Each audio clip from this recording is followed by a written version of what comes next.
You brought shame to our family name. How could you marry that woman without our blessing?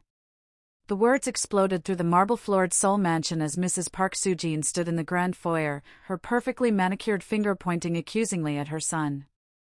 Her voice echoed off the crystal chandelier, each syllable dripping with venom and cultural superiority that had been building for weeks.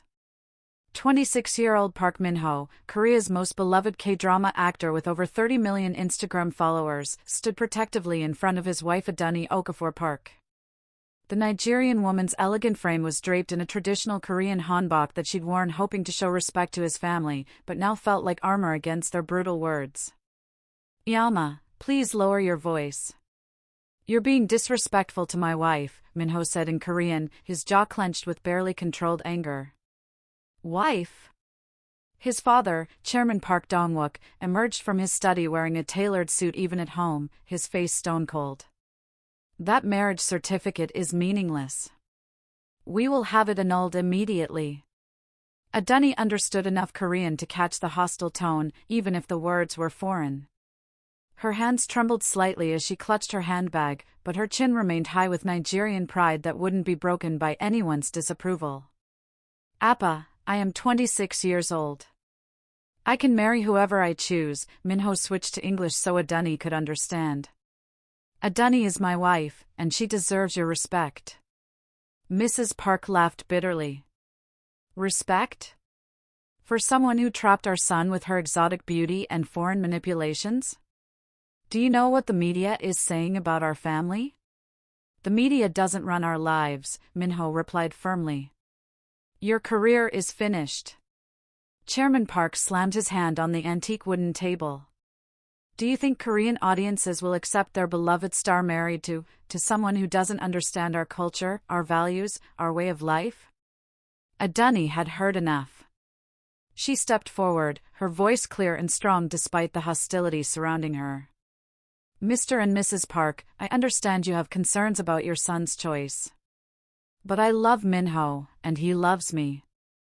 We didn't make this decision lightly." "Love?" Mrs. Park scoffed. "Love doesn't pay for your lavish lifestyle or maintain family honor. You're nothing but a gold digger who saw opportunity in our son's fame." "That's enough."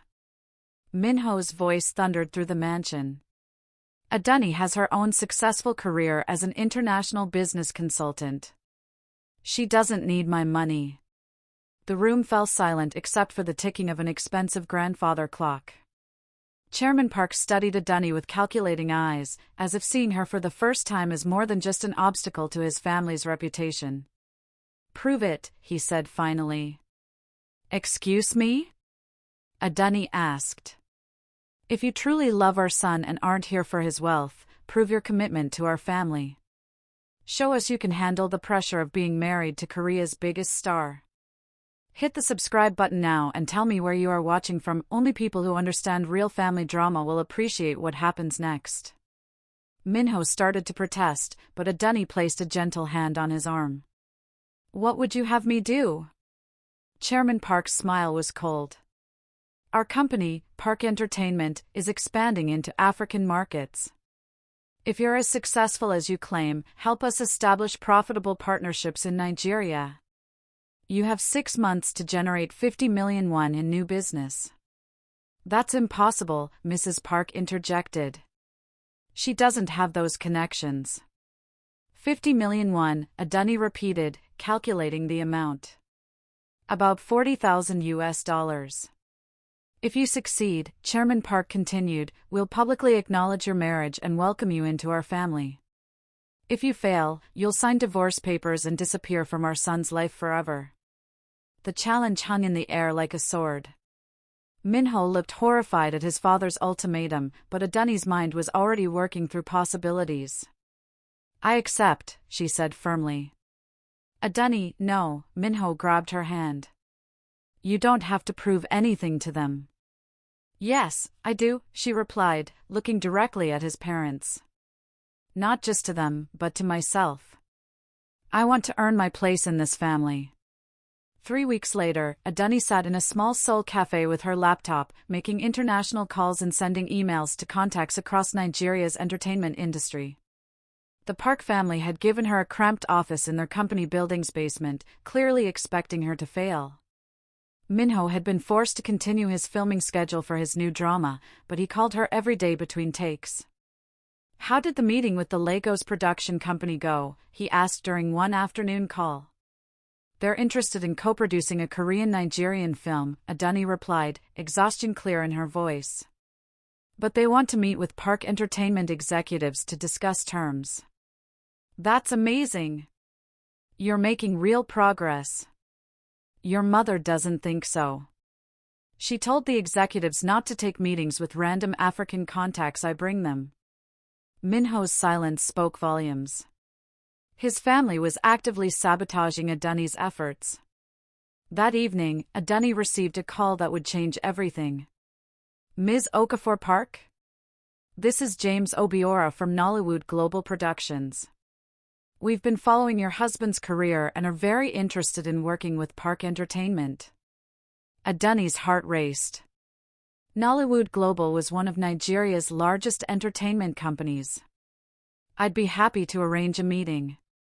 Actually, we're already in Seoul for the Asian Film Festival. Could we meet tomorrow?" The next morning, Adunni nervously escorted 3 impeccably dressed Nigerian executives into Park Entertainment's main conference room. Chairman Park and his board members sat across the table, clearly skeptical. "Gentlemen, thank you for coming," Chairman Park began formally. "Though I'm not sure what business we could have together." James Obiora smiled. "Mr. Park, Nollywood produces over 2,000 films annually with a market value exceeding $6 billion. We're looking for international partnerships to expand our reach." The Korean executives exchanged surprised glances. They'd clearly underestimated the scale of Nigerian entertainment. "We'd like to propose a joint venture," another Nigerian executive continued. "Korean production expertise combined with African storytelling and our distribution networks across the continent." "What kind of investment are we discussing?" Chairman Park asked, his tone shifting from dismissive to interested. "Initial partnership would involve 200 million won in co-production deals over 2 years. Adunni tried to keep her expression neutral, but inside she was celebrating. 200 million won was 4 times what she needed to prove herself. Love stories about perseverance against impossible odds? Subscribe now and tell me where you're watching from. Only people who fought for their relationships understand what's coming next. But her celebration was premature. That afternoon, Mrs. Park cornered Adunni in the company break room. "Very clever, bringing in your Nigerian friends to impress us," she said coldly. "But we know what you're really doing." "I'm doing exactly what your husband asked, creating business opportunities." "You're manipulating the situation. Do you think we don't know you contacted them before this challenge began?" Adunni felt her stomach drop.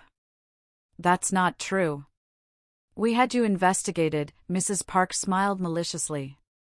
"Our private detective found evidence that you've been in contact with these Nigerian companies for months, planning this elaborate scheme to win our approval." Mrs. Park, The deal is off.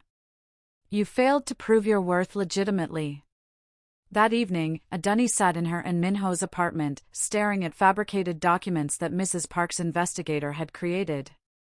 Phone records showing calls that never happened, email exchanges that were completely fictional, meeting schedules that were entirely made up.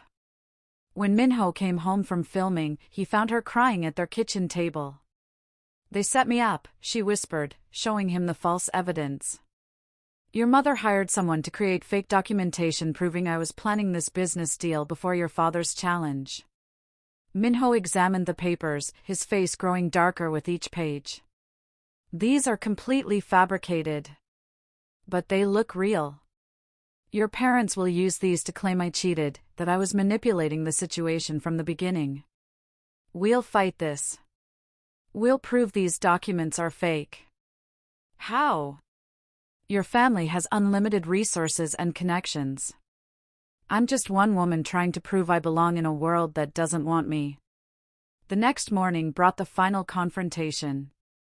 The Park family had called an emergency board meeting, with Adunni and Minho summoned to face the accusations. Ladies and gentlemen, Chairman Park addressed the room full of executives. We have evidence that Ms. Okafor-Park has been deceiving us from the beginning. Mrs. Park presented the fabricated documents with theatrical flair. These phone records and emails prove she had been planning the Nigerian business deal months before our challenge. She orchestrated this entire scenario to manipulate our family. The board members murmured among themselves, looking at Adunni with suspicion and disappointment. This is ridiculous, Minho stood up.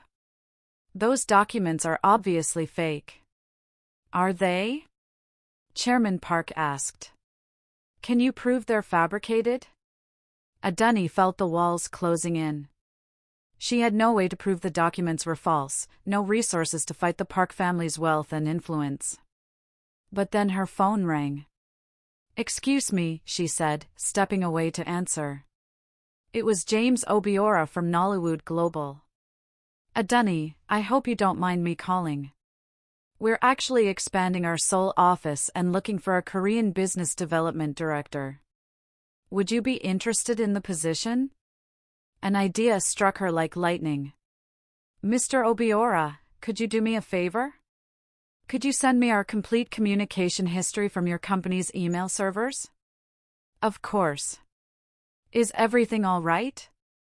10 minutes later, Adunni's phone chimed with an email containing detailed server logs from Nollywood Global's communications department. Every real email exchange, every actual phone call record, every genuine meeting request was documented with timestamps and digital signatures. She walked back into the boardroom with renewed confidence. Chairman Park, you want proof that those documents are fabricated?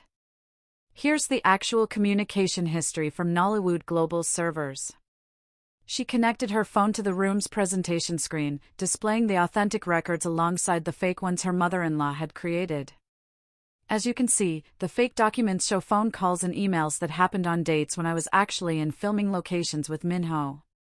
The real communication history shows my first contact with Nollywood Global was 3 weeks ago, exactly when I started working on your challenge. The room fell silent as the board members compared the two sets of records. The fabricated documents' inconsistencies became glaringly obvious when placed side by side with authentic digital evidence.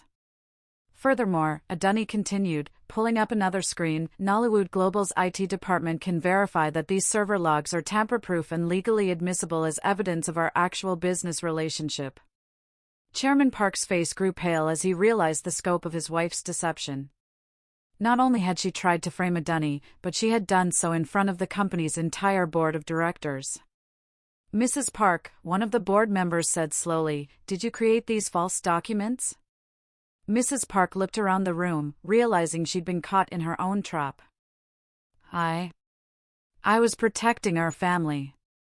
By committing fraud and potentially exposing our company to legal liability? Chairman Park's voice was ice-cold. The chairman turned to Adunni with a mixture of respect and embarrassment. Ms. Okafor-Park, I owe you a formal apology. Not only did you legitimately complete the challenge I set, but you exceeded it by 4 times the required amount. More importantly, Minho added, standing beside his wife, she did it while facing sabotage and discrimination from her own family. If standing up to injustice and proving your worth matters to you, hit subscribe and tell me your location. I bet only people who've overcome prejudice themselves will appreciate this victory. 6 months later, the Park family's Seoul mansion hosted a very different kind of gathering. The same grand foyer that had witnessed Adunni's humiliation now showcased a celebration of her success. Nigerian and Korean flags hung side by side as families from both cultures mingled in the elaborately decorated space. Adunni wore a stunning combination outfit, a Korean hanbok top with Nigerian Ankara fabric, symbolizing the cultural bridge she'd built. Ladies and gentlemen, Chairman Park addressed the crowd, I want to publicly acknowledge someone who has brought great honor to our family. He gestured to Adunni, who stood beside Minho with quiet dignity. My daughter-in-law Adunni has not only proven her worth as a businesswoman, but she has taught our family the true meaning of integrity and perseverance. The crowd applauded as Mrs. Park stepped forward, her expression humble and remorseful. "Adunni," she said in carefully practiced English, "I was wrong to judge you based on prejudice and fear. You have shown me that love and respect have no borders." "Mrs. Park," Adunni replied graciously, "family means learning to understand each other. I'm grateful for the opportunity to prove myself, even though the path was difficult." James Obiora raised his glass. "To Adunni, who has brokered not just business deals, but cultural understanding between our nations." The celebration continued into the night, with Korean traditional music alternating with Nigerian Afrobeats. Children from both cultures played together while adults shared stories and laughter across language barriers. Later, as the evening wound down, Minho and Adunni stood on the mansion's balcony overlooking Seoul's glittering skyline. "Do you regret any of it?" he asked, wrapping his arms around her. "The struggle? The humiliation? The fake documents?" Adunni smiled. "Not for a second. Your family's reaction left everyone speechless, but it also showed me exactly what I was capable of achieving." "What do you mean?" "I proved to myself that I could build bridges between worlds that seemed impossible to connect. Your family's challenge forced me to discover strength I didn't know I had." Minho kissed her forehead. "My parents have officially asked me to invite your family to Seoul for a proper Korean wedding ceremony." "Really?" "Really. They want to do this right, with both families' blessings and cultural traditions." 3 months later, the Park family mansion hosted the most elaborate cross-cultural wedding Seoul had ever seen. Adunni's parents, siblings, and extended family flew in from Lagos, filling the mansion with Nigerian music, food, and celebration. The ceremony itself was a beautiful fusion, traditional Korean vows followed by Nigerian customs, with both families participating in rituals that honored each culture's marriage traditions. Chairman Park personally walked Adunni down the aisle, symbolically welcoming her as his own daughter. Mrs. Park had spent weeks learning Nigerian recipes to prepare traditional dishes for the celebration. Today, the Korean minister said in both Korean and English, "We witness not just the union of two people, but the marriage of two cultures, two families, and two hearts that refuse to let distance or difference divide them." As Minho and Adunni exchanged rings again, this time with both families' blessings, the crowd erupted in celebration that mixed Korean and Nigerian traditions seamlessly. The Park Entertainment and Nollywood global partnership had grown into a multi-million-dollar venture, producing films that were breaking box office records across Asia and Africa. Adunni had been promoted to Director of International Relations, overseeing cultural exchange programs that brought Korean and African artists together. But the real victory wasn't measured in business success or family acceptance. It was measured in the transformation of hearts and minds, in the proof that love could indeed conquer prejudice when backed by determination, integrity, and the courage to stand firm in the face of opposition. The Nigerian woman who had been dismissed as a gold digger had become the bridge between two worlds, earning respect not through compromise or submission, but through demonstrating her value with undeniable results. And the Korean family that had once been speechless with outrage at their son's choice was now speechless with pride at the daughter-in-law who had enriched their lives beyond measure. Sometimes the most beautiful love stories are the ones that force everyone involved to grow, to question their assumptions, and to discover that family isn't about blood or culture, it's about choosing to build something beautiful together, one challenge at a time.